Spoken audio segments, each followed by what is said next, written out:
Good afternoon. My name is Hayaki Ramanayaka. Good afternoon, Professor, fellow students. And for my neuromarketing project, I compared something very interesting, something that was on my mind for a very, very long time. And with the use of the neuromarketing class and the theories that I have learned, and using the tools that was given by our beloved Professor Ovid, we were able to come up with a research question that I wanted to answer and come up with a thorough neuromarketing research to understand what is behind these contents that is out there, which I will get into.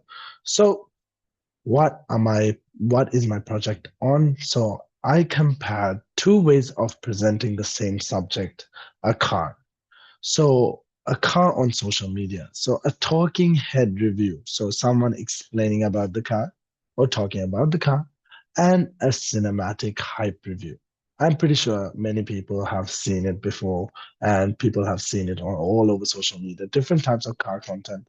And most of the two most unique ones are the ones which is just the car and it's just this hype video, and the other video which is actually an explaining or informative video about the specific car that is presented. So over the next few minutes, 20 to 30 minutes or so, I will show what 36 viewers who have responded to my cool tool questionnaire to see how they determine and how they reported feelings of trust and that type of emotions they felt and how they responded and how they reacted to the questions we have given them through a neuromarketing perspective. And overall, what this whole pattern suggests for the automotive content strategy. So let's dive right into our presentation. So when the same car appears in two completely different videos, does the brain choose excitement or information? So here's the puzzle. Take one car, film it twice. In the first video, a presenter looks into the camera for about 90 seconds, talking and explaining and showing specifications, and then in the second video, nobody speaks at all. It's purely just a cinematic hype video. It is just the same product, but two completely different psychological offers. So when the same car appears in two complete different videos, does the viewer choose excitement or the information presented to them? That question sits at the center of this entire project that I've been doing this whole semester. So, because overall, every automotive brand posting on social media currently is quietly making this choice like every single day, whether they are going to just shoot out hype videos or a more informative video. And those are the two types of videos that I conducted in my Cool Tool research.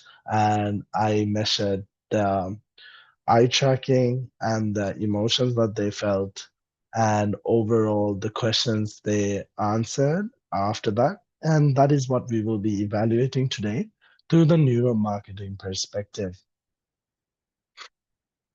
So just showing you all, these were the two videos.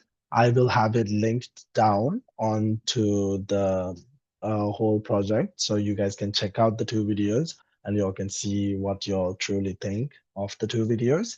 It was basically one cinematic video and one just is actually a video of mine that I created for my father's company, Ramadi BK. If you guys need any guys, let me know.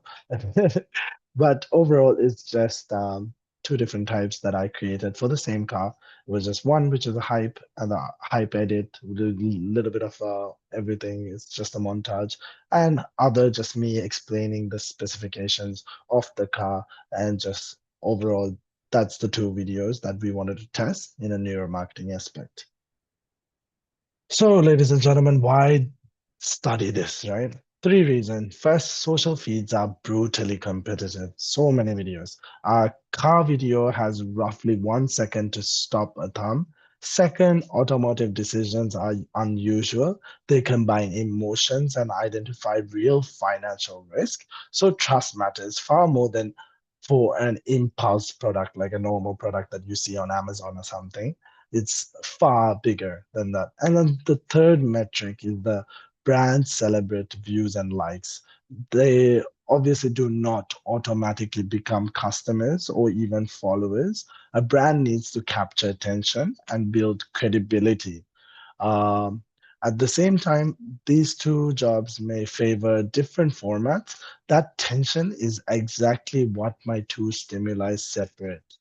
So these are the main components like the feed competition, double task, metrics and values, high stakes category. So those two metrics is what we are going to be measuring and why this study is important, in my opinion. And it's a study that a lot of automotive dealers or exporters or any type of people in the vehicle industry should definitely check out. So the research objective. Here's the research question in full. So, how do presenter-led automotive reviews and cinematic edit only automotive videos influence viewers' attention, emotional response, trust, enjoyment, engagement, intention, then willingness to follow a social media account? That is the overall question here. How do people react to different types of content, which is these two parts of these videos that I have presented are the two major majority used content for the automotive industry.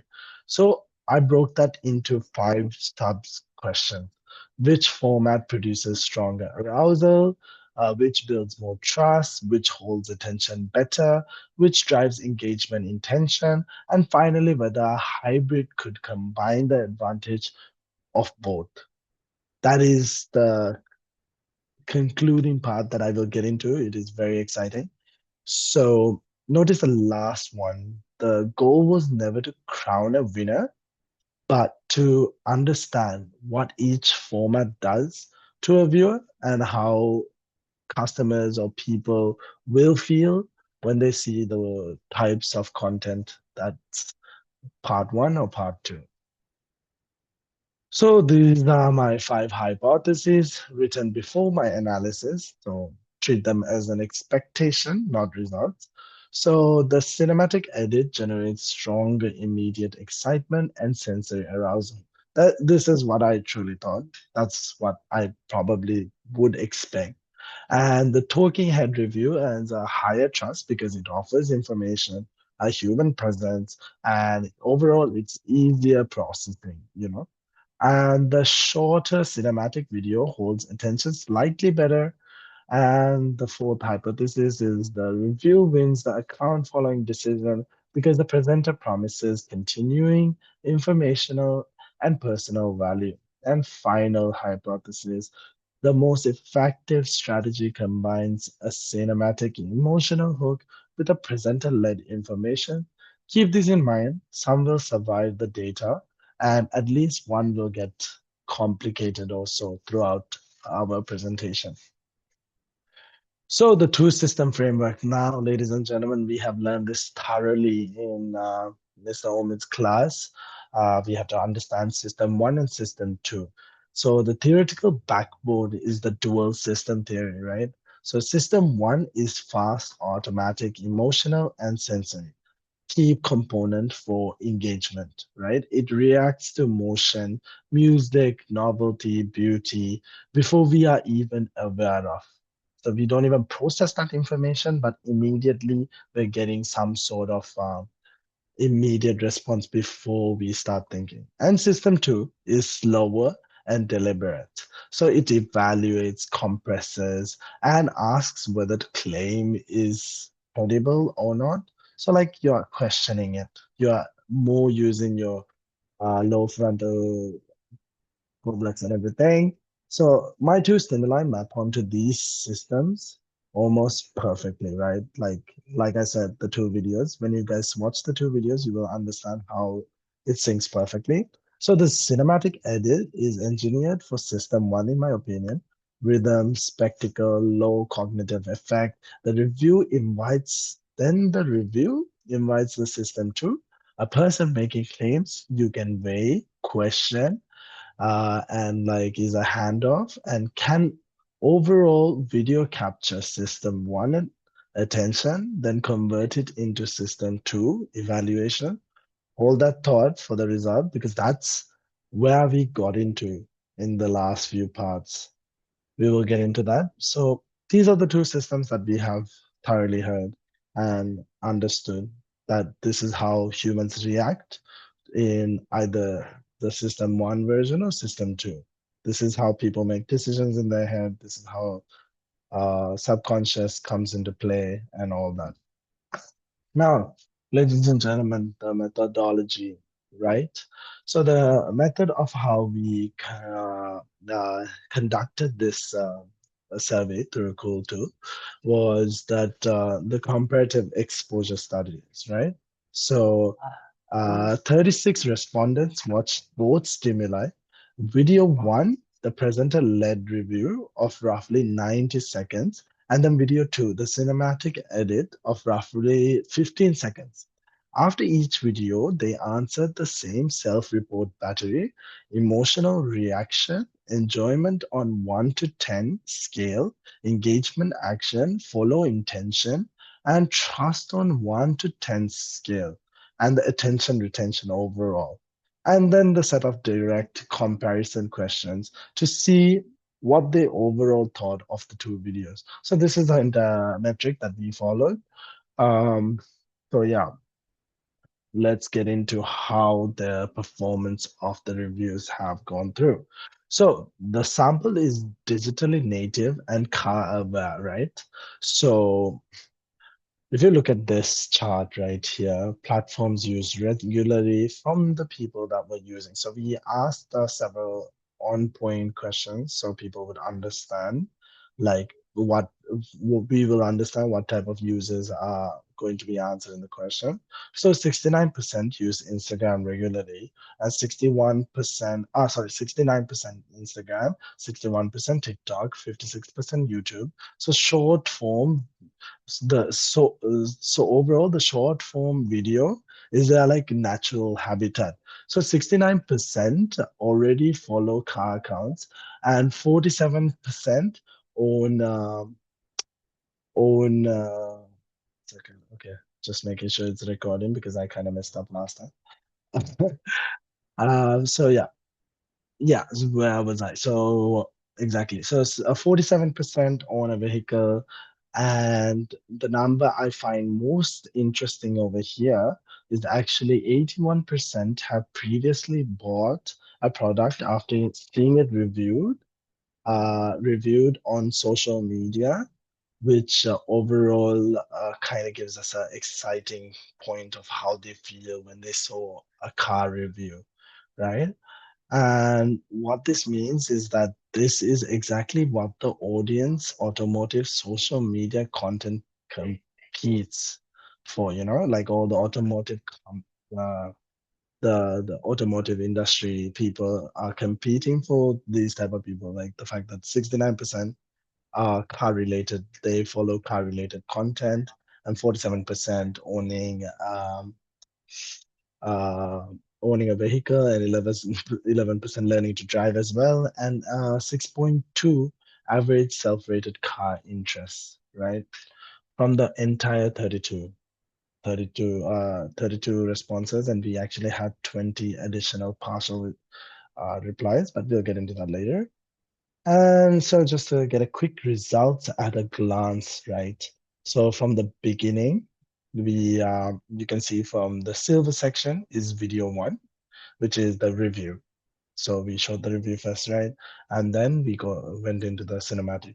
So we asked the several questions for them to scale and pick which goes the best. So for mean enjoyment, so the average enjoyment was actually recorded higher on the cinematic video, which was pretty pretty persuading, like obviously, right?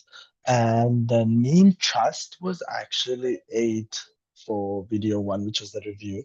So our hypothesis is coming to light right now and held attention to the end. Video two, which was the cinematic, maybe because it was shorter, maybe because it was more engaging, all over the place.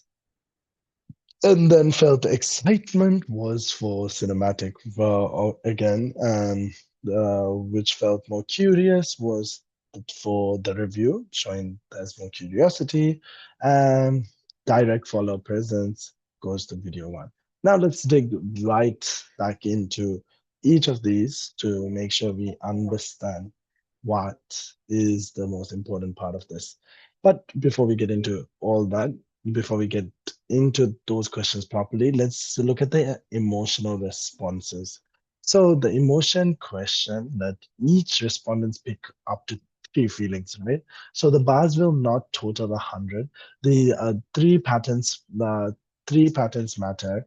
So first excitement, 53% for the cinematic edit against the 36 for the review, and that is consistent with that with what we would expect from the system one stimulation. Fast cuts, music, striking footage, low cognitive effort. And then second, the review pulled ahead on curiosity, 36 against 22, and inspiration, 25 against 11. A presenter talking creates, so overall, just the presenter talking creates open questions and personal relevance in a way pure imagery rarely does, right? So third is that, and this like is pretty easy to miss, but both videos scored identically on being impressive, 72%, and entertaining is 39%.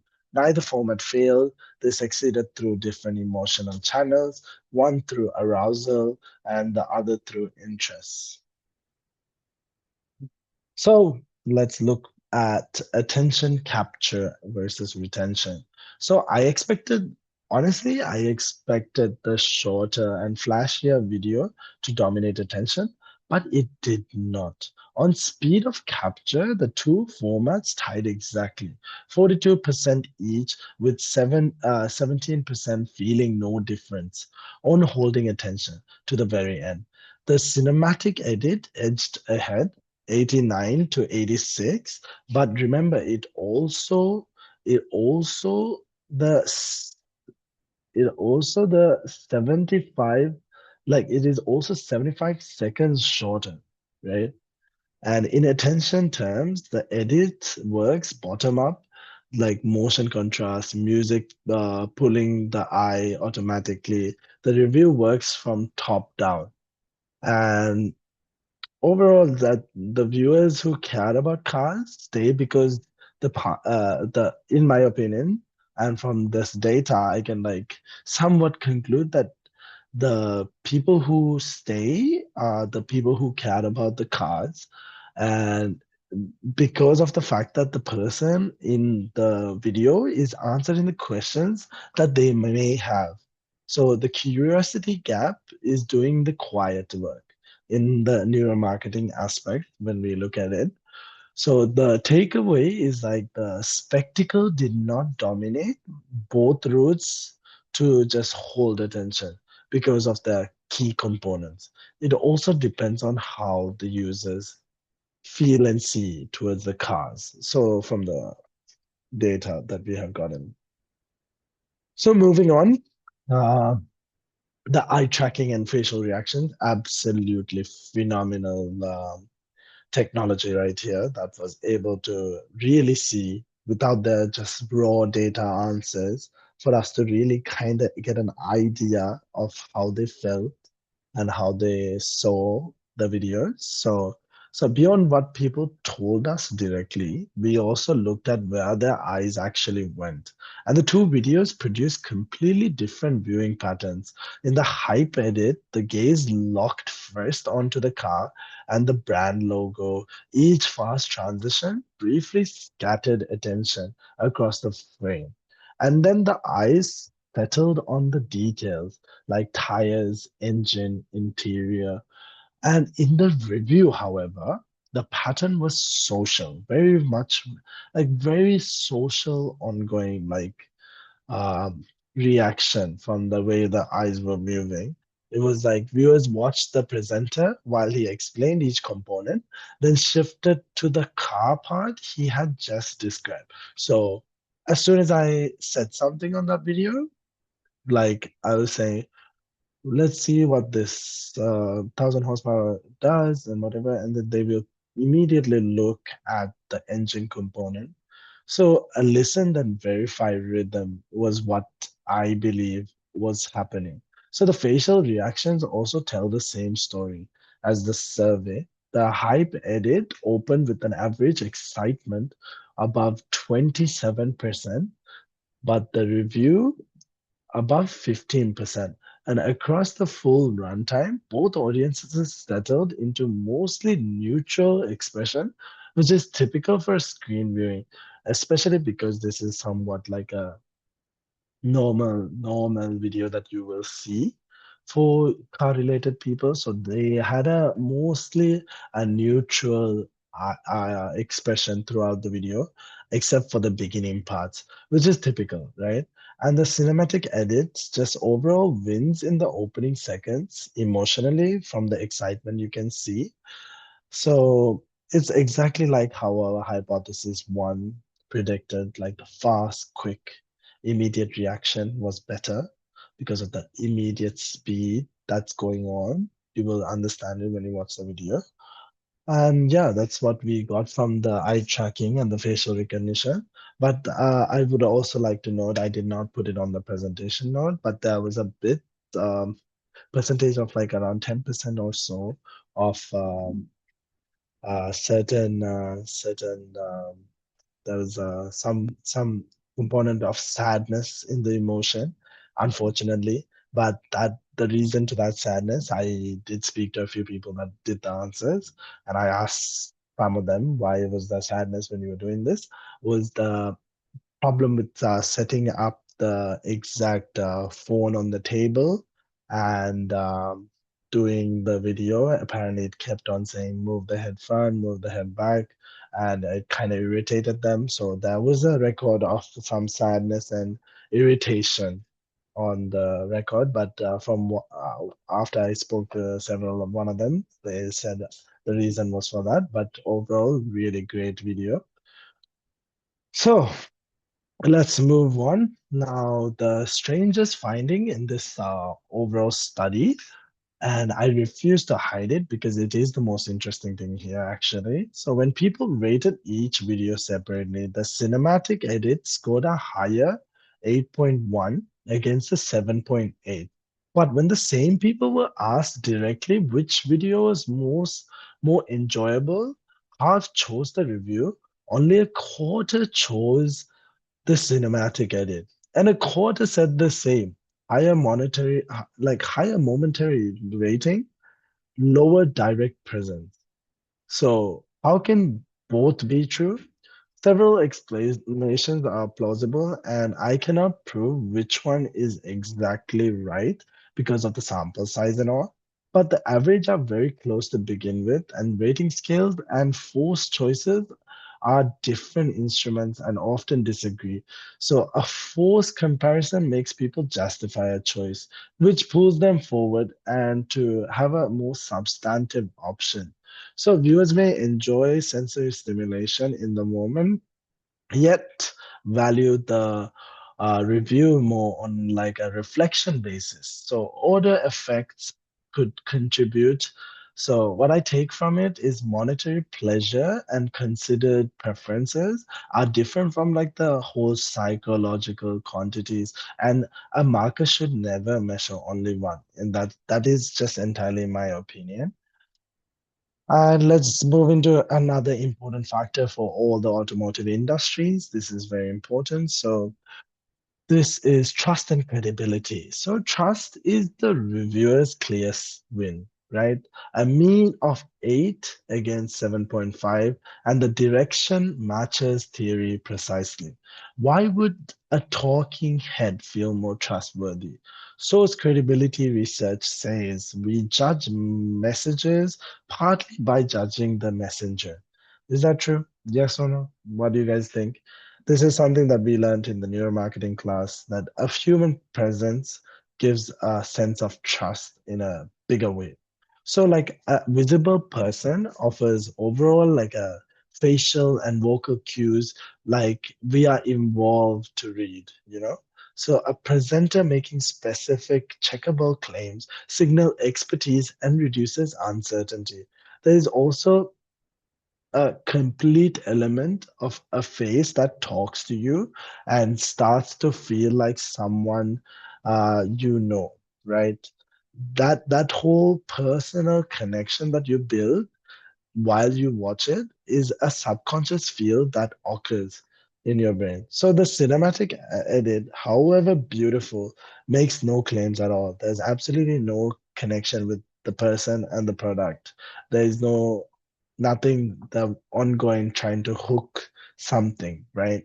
So there is nothing to verify, so nothing to anchor or trust to. So for a purchase as risky as a car, that anchor truly matters, the trust and credibility. That is what we gathered from this. And we move into the engagement behavior. How would the people engage onto these content when they see these social media posts? So reported engagement intentions were strikingly similar, right? 94% said they would like either videos. Liking is cheap, a reflex for anything content, and the difference appear in the constellar actions. The review led slightly on comments, 28 against 25, and shares 39 against 33. Both social acts but that put your judgment on display, which suits informative content. So the cinematic edit led slightly on repost, 28 against 25, closer to an aesthetic identity, resharing something because it looks the way you want to feel. So, the lesson, in my opinion, from this engagement metric, we can understand a like measure competence, a deeper action reveals what kind of a value a viewer thinks is received from this type of content, is what we believe has happened. Now, another important component right here, the follow decision, right? Brands want followers, brands want fame, clout, make sure they win, you know? So this is what we recorded right here. So here is where the strategy lives, right? Asked after each individual, would you follow this account after watching the specific individual videos? Both scored high, roughly 81% for the review and 83% for the cinematic edit. Taken alone, you would call it a tie, but the direct comparison breaks the tie decisively. Forced to choose which account they would rather follow, 44% picked the review and 22 the cinematic edit. And the third said equally likely, right? So why the gap? Because the following is not a verdict, right? Or an ongoing relationship, one attractive post earns a like, continuous value earns a follow. Is the final conclusion that we came in the follow decision that people would make. So in the forced choice, they would rather follow because they truly think the information is more valuable than that typical arousal or the typical edit that they saw. They feel that the information is more important. So they would most probably go with the information. That is the majority that we got. So, what viewers value in content? So, this is something also we wanted to verify. So, when asked what mattered most in deciding whether to follow up to three sections, the ranking is strategic map of this whole study, right? So top of the list, production quality 64%, and the music and the editing style 61%, purely sensory craft. But immediately behind, the presenter personality 58, and overall, it's just presenter personality was something also important. And information specification was also an important metric, which was 50%, 50%.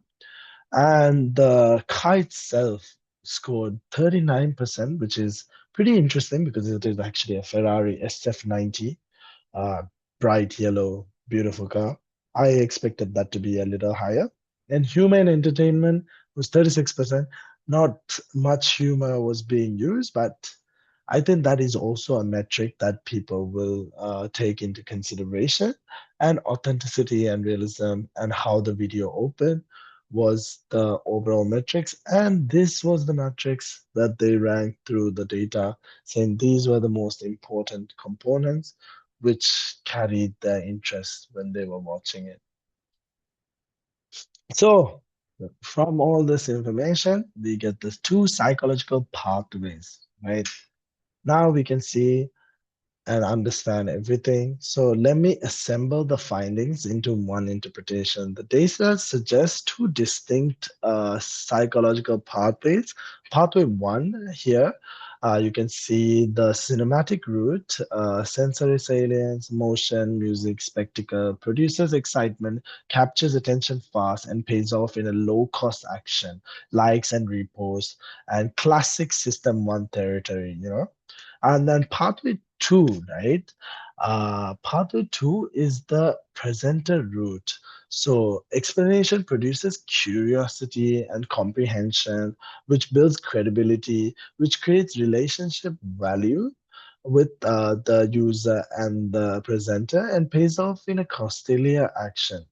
And that falls into like shares, comments, and saving it, and all of the above, which is overall the system two territory. So neither pathway is wrong or bad for a automotive industry to start roasting these two types.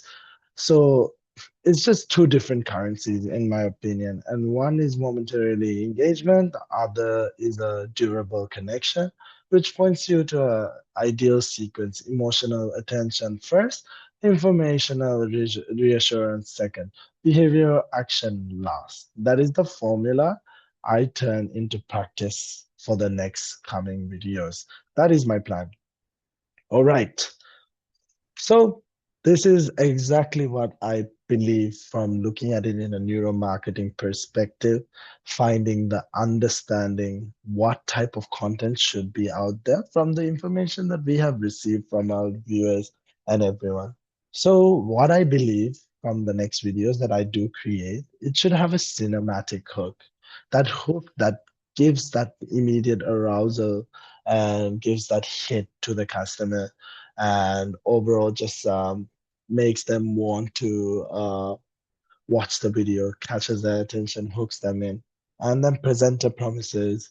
So overall just the presenter explaining everything, and explaining what it is, what's happening, and giving that personal touch.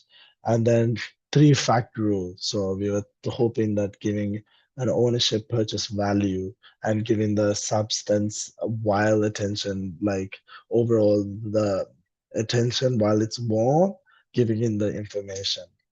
And then coming into like a cinematic proof once again, just to give them the second left hook, how Mr. Omid, Professor Omid would say.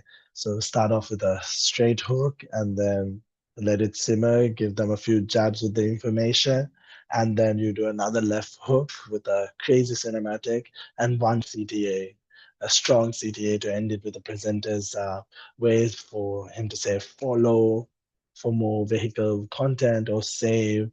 or who comment for something, blah, blah, blah, and finish it off with a knockout. And that will stay in their mind for so long. And I'm very confident if we do it in this format, it will be absolutely legendary. So the platform playbook, the formula flexes by platform. These durations are strategic recommendations, not scientific laws. This is something that I believe in after taking the neuro marketing class and understanding different types of ways that we can do this overall. We can use this study, get these, uh, use this data that we have gotten from this 32 people responding to this and few 20 plus partial responses, we were able to understand that these are the content that we can produce, right? So these are the durations, our strategic recommendation. And Instagram Reels 30 to 45 seconds, a premium visual identity, captions on by default, and a save or share or call to action. And Reels reward aesthetic coherence. And TikTok, the hook must be the spoken or the visual within the first second. Very important, in my opinion, in TikTok because it's the scroll engine competition to another level. It's like the World Cup of scrolling. So the first seconds need to be the biggest and the most important part for TikTok, and the personality must be louder. And CTA should start conversations in the comments immediately. And YouTube Shorts is also something that is very important in the automotive industry. A condensed review, one major insight, working as a bridge for a full length video or something. Make a short clip, add that saying, oh, check out the YouTube clip if you want to see the full thing, and then expand your YouTube in that sense as well.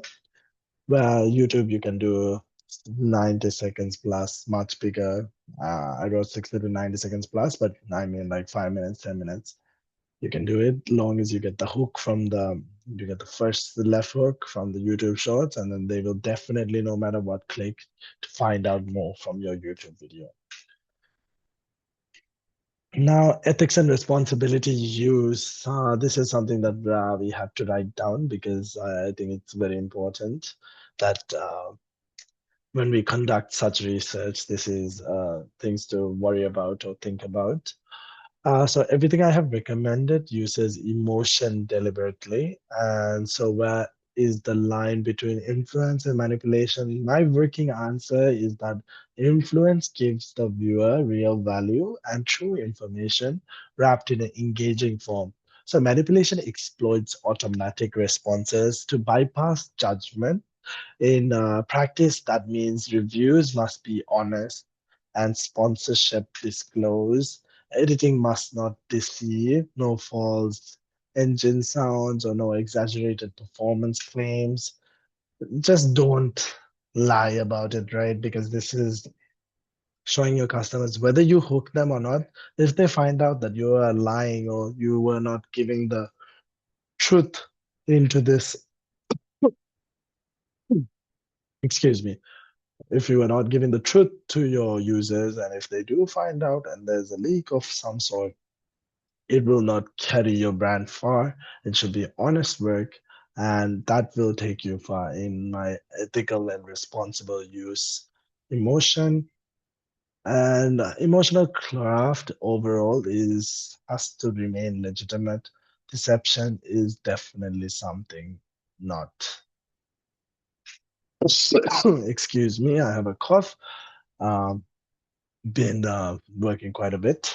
No problems. Gotta make it, Gotta make it so I can relax on the beach. You guys can't see that background, but it's okay. So, from this research, from this overall project is research that I can conclude, and for me to have a future research and for me to see it in a bigger neuromarketing perspective, this is what we came up with. So, where does this research go next, right? So the natural evolution is scale and precision and randomized video order, a larger and more diverse sample, equal durations, and matched audio, then real measurements of the real overall measurements to further engage with the eye tracking and the emotions. And those things will give us a more ideal understanding. And EEG, where facilities and expertise exist, that will be existing very soon with Professor Omid's neuromarketing lab. So absolutely amazing. When that happens, I will be able to research on how people really feel in their brain waves and everything. So all that can be done, and we can see how the real behavior works. So watch time, saves, follows, inquiries through the social media itself. And if we are able to do that, this can give us a bigger and much larger context on how people react and feel about this type of content. So, excitement or information. Within this sample, the cinematic edit was more effective at producing immediate excitement and a marginally higher average enjoyment. The presenter-led review created a greater curiosity, trust, direct presence, and perceived value for following the account. So both formats captured and helped attention, which means the strongest automotive social media strategy is not to choose between the emotion and information. It is to sequence them in such a way that cinematic stimulation to stop the scroll, human explanation to convert the attention into trust and continued engagement. If you remember one line from these 24 minutes, make it this one. Emotions earns the first second, trust earns the next video. Thank you. Do not forget this, ladies and gentlemen, because I truly, truly believe this is the most important part in any content generation. After doing this review and doing this research and seeing bunch, absolutely bunch of car videos and car blogs and everything. This research using the neuromarketing tool for us to question and see how the brain works and how the eye tracking and how the emotions are felt can truly give you an idea of how they react when they see your content on their phones.